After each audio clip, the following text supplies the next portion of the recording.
In the heart of the Tolima Department, Colombia, there once lay a town that shimmered in the sunlight. They called it the White City, not for snow, but for the endless fields of cotton that fueled its prosperity. Armero was a jewel of agriculture, a bustling hub where 29,000 souls lived, loved, and dreamed. It was a place of warmth, where the laughter of children echoed against the walls of the church, and the soil was rich and giving. But Armero had a silent watcher, looming nearly 50 kilometers away, piercing the clouds at over 5.000 meters, was the Nevado del Ruiz.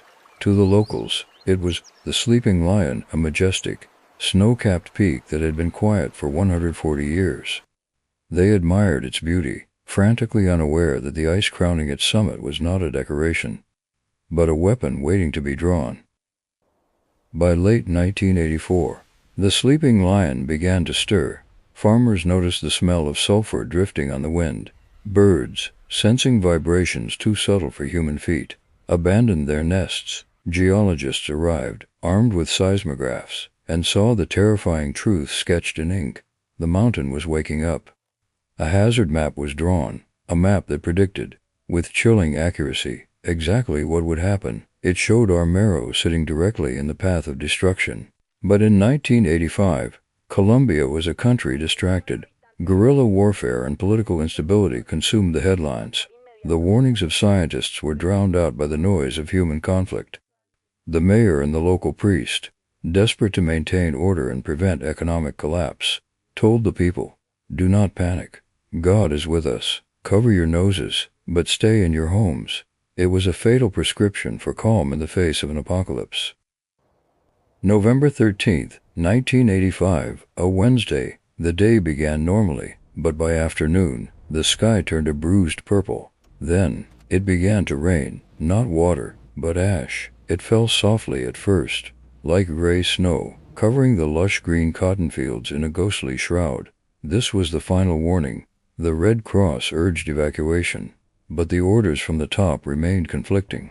Then, at 9:09 p.m., the summit exploded. It wasn't a massive lava flow that would doom Armero. It was something far more insidious. The pyroclastic flows, superheated gas and rock, slammed into the mountain's ice cap. In minutes, glaciers that had taken millennia to form were melted. The water surged downward, mixing with ash, rock, and earth. It was no longer water. It was lahar, a terrifying slurry with the consistency of wet concrete. Heavier than water and faster than a car. In Armero, the electricity had gone out. The town was plunged into darkness, save for the flickering of candles and lightning from the storm above. Families huddled together, listening to the radio, which played cheerful music to keep spirits high. But then, a new sound emerged. Survivors described it as the roar of 1,000 engines, or a freight train coming directly out of the sky. The ground began to shake, not from an earthquake, but from the sheer weight of the river of death rushing towards them through the Laguna River Canyon. The lahar was moving at 60 kilometers per hour, a wall of mud 30 meters high. It didn't just flow, it devoured. It swallowed trees, bridges, and boulders the size of houses. At 11:30 p.m., the lahar hit Armero. There was no battle, there was no resistance. The mud crashed into the town with the force of a nuclear impact. Concrete walls crumbled like paper. Cars were tossed like toys. In a matter of minutes, 20,000 people were buried alive. The screams were silenced almost instantly by the suffocating weight of the earth. Those who weren't crushed were swept away in a chaotic torrent of debris, clinging to mattresses, refrigerators, and the bodies of their neighbors. The mud was warm, acidic, and relentless. By the time the sun rose on November 14th, Armero was gone. A pilot flying over the area radioed back, his voice trembling, "My God, there is nothing here. It looks like an ocean of mud." Amidst the devastation, the world's attention focused on a single, heartbreaking point. A 13-year-old girl named Amira Sanchez, trapped in the debris of her own home, buried up to her neck in water and concrete, her legs pinned by the brick walls in the embrace of her deceased aunt. For 3 days and 3 nights, Amira fought. International reporters and cameras gathered around her, broadcasting her agony to a helpless world. She was calm, incredibly lucid. She spoke to the workers, sang songs, and asked for sweet soda. She became the face of the tragedy, a symbol of courage, but also a symbol of the abject failure of the rescue efforts. Without the proper pumps or heavy machinery, the rescuers could only comfort her. As gangrene set in and her heart began to fail, her eyes turned black, reflecting the shadow of death. On November 16th, she whispered, "Adios, Mama," and faded away. Her death was not just a tragedy, it was a televised accusation of negligence.